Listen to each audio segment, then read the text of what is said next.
Bonjour tout le monde. Donc, vidéo inhabituelle. Euh, j'ai besoin d'une base de données avec des films. Donc, on va faire un peu de scrapping. C'est parti. Sur quoi on peut aller pour faire du scrapping? Pour récupérer des films? En français, s'il vous plaît. Allociné. Donc, Allociné. Go. Donc, on est sur Allociné. On fait comment après? Et ben, après, c'est un peu la merde. C'est un peu la merde. Après, on va lancer Visual Studio. On va lancer Visual Studio. Et on va essayer de faire des trucs. Je vais utiliser Selenium. Pour ceux qui font du scrapping déjà, vous devez connaître. Et pour ceux qui ne savent pas, eh ben c'est un framework dédié à l'automatisation de tâches sur un browser. Donc après on peut l'exécuter sur différents browsers, Mozilla, Chrome, etc. Sauf que là bah, je vais utiliser Chrome parce que c'est le plus simple pour moi. Alors sur Visual Studio on a déjà des bouts de scrapping. Donc on va pas faire gaffe à tout ça et on va créer une nouvelle méthode, une nouvelle fonction halluciné. Allez, c'est parti.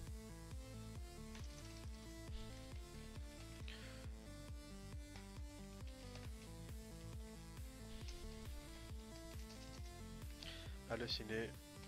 Voilà, j'ai créé ma fonction.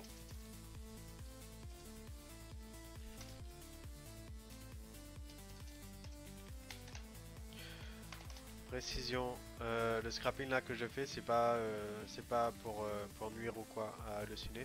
C'est juste pour faire des tests, donc c'est de l'expérimentation. Rien de plus, rien de moins, pour ceux qui se demanderaient. Voilà, en espérant avoir répondu à votre question. Je vous en prie. La fonction a été créée. Euh, Qu'est-ce qu'on fait en premier? Eh ben, on va lancer le browser. Et pour lancer le browser, eh ben, on va récupérer ça. Et ça, c'est quoi? Eh ben, c'est tout simplement. Alors, cette ligne-là nous permet en fait d'avoir le bon encodage des caractères. Parce que par exemple, on peut avoir des soucis quand on a des caractères spéciaux, E accent aigu, etc. Pareil pour les A, etc. Donc, pour tous les caractères spéciaux, euh, donc si on veut un affichage correct, eh ben, il faut de l'UTF-8. Voilà. Faut du TF8. Ensuite, eh ben, on va créer un nouvel objet, Chrome Driver, qui va nous permettre d'accéder en fait à une instance du navigateur Chrome. Une instance, c'est quoi? C'est une nouvelle fenêtre qu'on pourra gérer, éditer, etc. Manipuler. Donc, ensuite, on a créé notre nouveau browser. Maintenant, il faut qu'on lui dise d'aller sur un site web.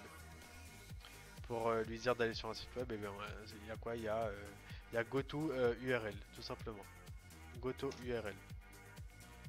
Driver, donc je récupère la variable driver.navigate goto URL.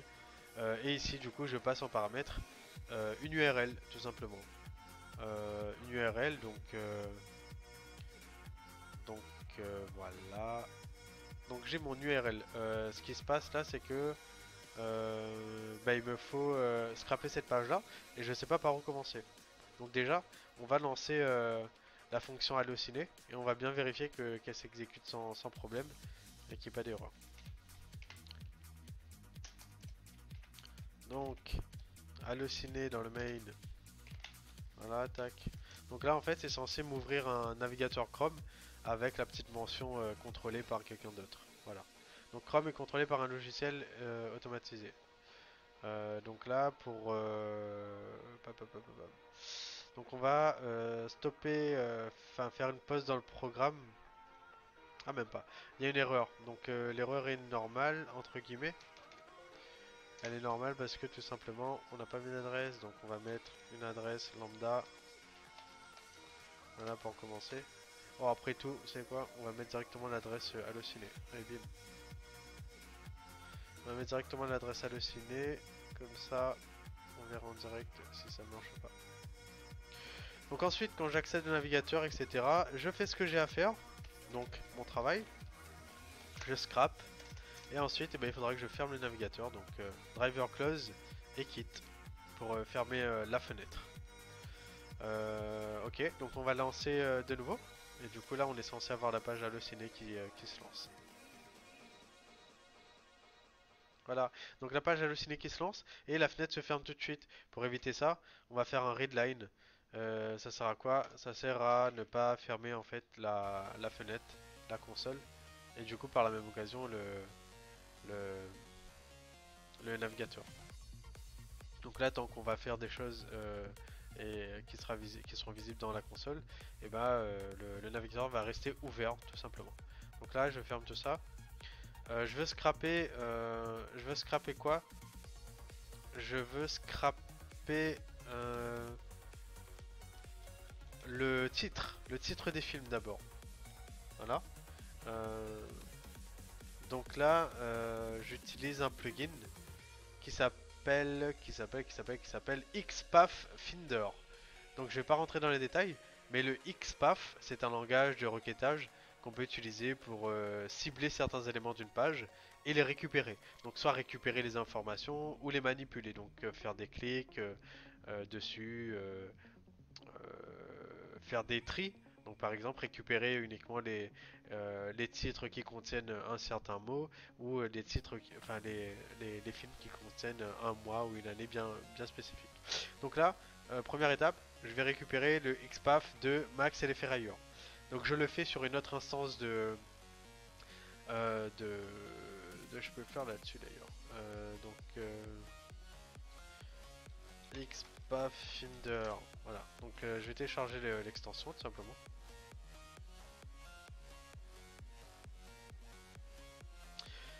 Alors pourquoi il veut pas, le navigateur ils m'ont invité. Ok, bon bah voilà, donc je peux pas. Du coup bah je le fais à côté. Donc là j'ai mon, je vous explique. XPath Finder c'est super simple. On clique sur le plugin, on cible notre élément et on va cliquer une fois dessus. Et en bas à gauche on aura le XPath, donc le chemin de l'élément. Voilà. Ok, on peut fermer ça en attendant. Donc c'est le navigateur Chrome. Tac. Donc là, on va ici et on va du coup lui dire qu'on veut récupérer un élément avec un XPath bien spécifique. Donc on travaille ici, donc titre. Et si vous voyez, on a la fonction fin d'élément. Donc pareil, on utilise l'instance du navigateur en cours, driver, fin d'élément.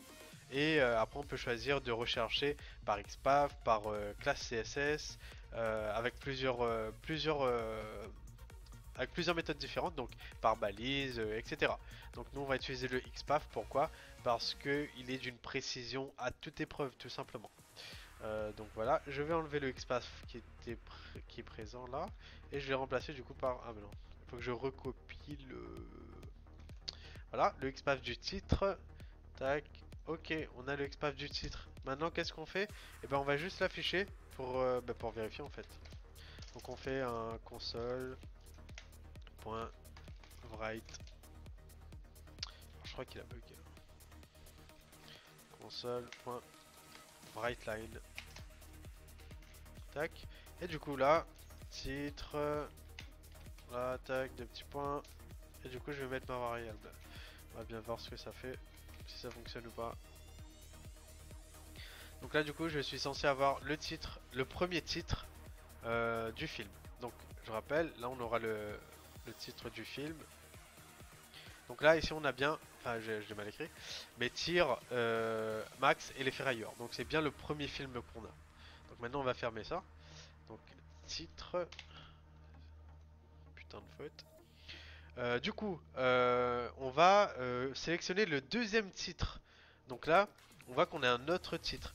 On va sélectionner le deuxième titre. Pourquoi? Parce que tout simplement avec le XPath on va voir de quel élément ça fait partie, de quel élément, et avec ça on aura des crochets et un index à l'intérieur. Un index, c'est un numéro qui désigne un, un nombre x, y, z qui définit le, la place le numéro de l'élément en fait. Si par exemple je veux récupérer les trois premiers films, ici l'index ça sera 0, ici 1 et ici 2 par exemple. C'est un exemple. Donc on va faire le test pour le deuxième film, donc Instinct de survie. Donc là, du coup, on va faire quoi? On va comparer les deux. On va comparer les deux. Donc titre 2, ok. Et du coup là, je vais récupérer le XPath du titre 2.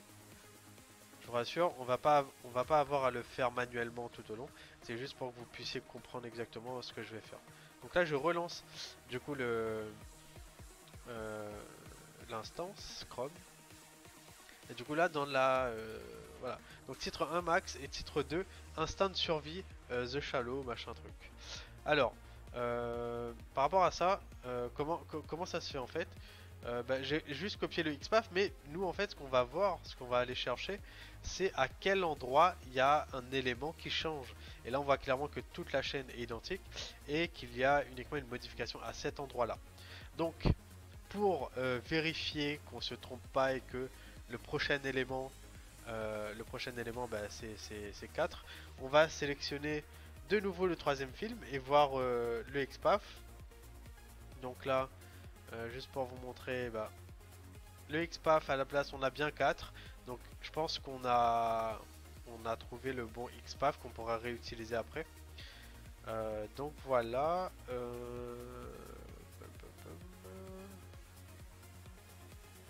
Ok.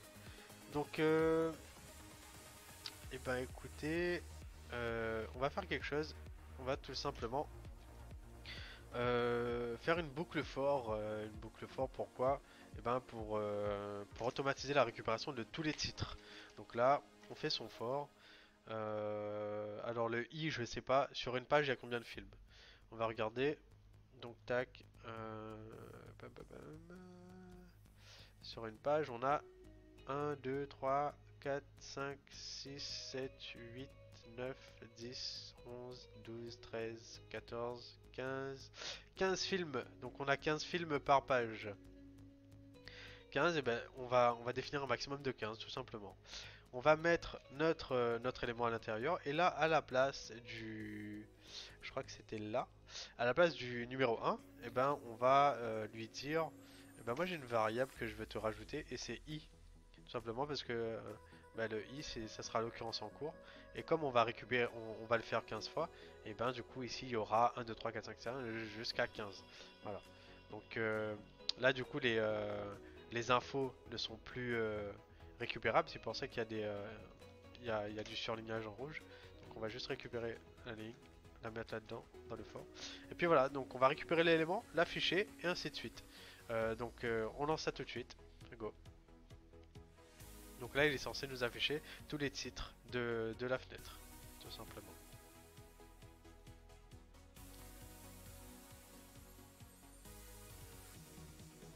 Donc on patiente un moment. Ah, il y a une erreur. Il y a une erreur, il nous dit quoi? Méthode nanani nanana, nanani nanana, je trouve pas ton élément. Donc en général, on a l'exception nosuck élément enable locat machin truc, nosuck élément exception. Donc ça veut dire j'ai pas trouvé l'élément. Et du coup, pour être sûr qu'on trouve l'élément, enfin, pour être sûr de ne pas avoir d'erreur et que le script ne soit pas bloqué, on va utiliser une petite fonction simple que j'ai créée qui va nous permettre en fait de vérifier les liens, enfin les XPath en tout cas, pour après récupérer l'élément uniquement si, le XPath est valide. Donc en gros si on a trouvé l'élément sur la page. Donc pour ça c'est simple, vérification de XPath. Donc j'utilise la fonction vérification de XPath. Alors là, on me dit que ça prend deux arguments. Donc, évidemment, il va prendre le driver, donc l'occurrence de Chrome qui est en cours, et le XPath. Donc, le XPath, et ben, c'est, on va tout simplement récupérer la chaîne de caractères.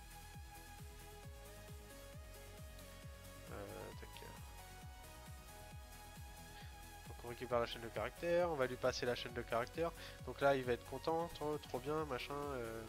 J'ai trouvé ton truc. Trop bien. Donc là en fait ce qui se passe c'est que cette fonction là elle renvoie un true ou un false. Elle renvoie uniquement un true ou un false et ce qu'on peut faire c'est la tester. Donc pourquoi, il y a quoi, il y a un souci. Oui, en effet. Oui, d'ailleurs, on va créer une variable. Boolean 1, donc valide.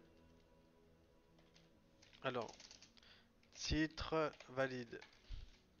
Tac, bim, bam, boum. Voilà. Donc maintenant, euh, donc on a stocké le résultat dans cette variable là. Donc on vérifie le XPath. Si s'il est correct et si il y a un élément sur la page qui existe, et ben il va nous renvoyer vrai, tout simplement. Donc là, du coup, on va faire un petit test. Donc là, il est censé nous afficher euh, tous les titres bah, qui sont visibles dans l'ordre. Du coup, voilà.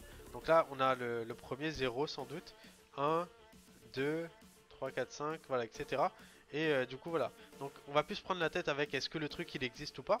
Et pour ça, pour pouvoir faire ça, on va faire un if. Un if. Du coup, là, vous voyez, il prend un booléen. Donc, c'est cool. Parce que moi, euh, j'aurais juste à faire ça. Voilà. Donc, je vais mettre ma fonction valide machin truc dedans.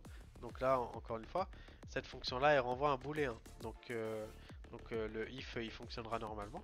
Donc il vérifie si mon XPath est correct. S'il est correct, alors je fais quoi? Je fais quoi? Et ben je le récupère tout simplement. J'aurais pas dû effacer le. Bah je récupère le. Bon, je vais le faire à la main. Donc string titre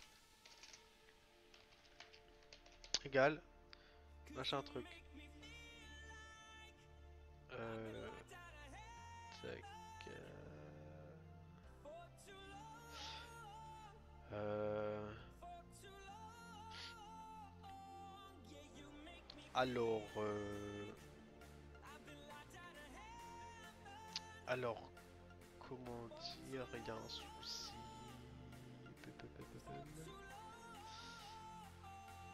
Oui, du coup, il faut qu'on récupère l'élément. Donc, pour récupérer l'élément, eh ben, driver.fin d'élément.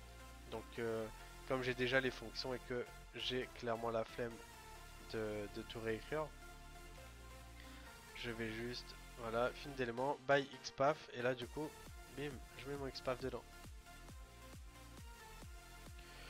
Ok. Voilà, parfait. Et là, en fait, là, il va pas me récupérer le titre. Il va juste me cibler l'élément. Et moi, en fait, je veux récupérer le titre. Donc là, la valeur de l'élément, en fait. Et ce qui se passe, c'est que, bah, du coup, il va falloir que j'utilise la méthode text. Alors, il y a peut-être un souci. Film d'éléments. On va le faire à la main. String titre. Oui, driver. Driver.fin d'élément. Tac. Voilà, donc le XPath. Et du coup, là, je récupère la valeur texte de la balise. Et puis, donc là, ce qui se passe, c'est que, eh ben, si et seulement si j'arrive à trouver l'élément, et ben, je vais le récupérer, le mettre dans une variable. Donc toujours avec le i, donc parcours toute la page. Et après, du coup, on va afficher le titre, tout simplement. Tac, titre. Allez, pourquoi il y a une erreur? Ah oui, ok. Tac. Ben, on va mettre ça dedans, juste après. Voilà, donc on n'a plus besoin de ça. Voilà. On reteste.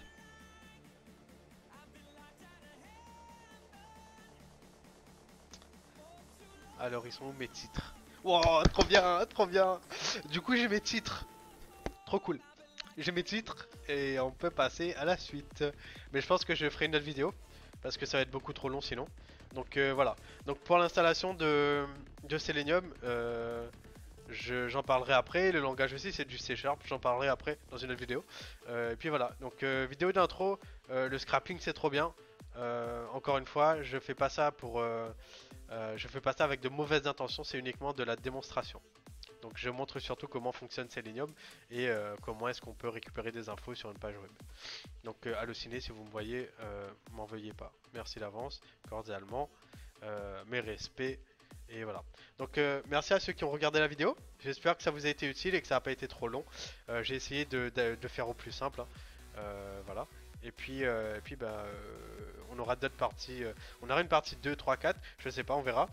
Pour du coup la continuité du truc, c'est-à-dire récupérer une base de données de films avec toutes les infos. Voilà. Je vous fais un coucou, passez une bonne soirée et puis à bientôt. Ciao!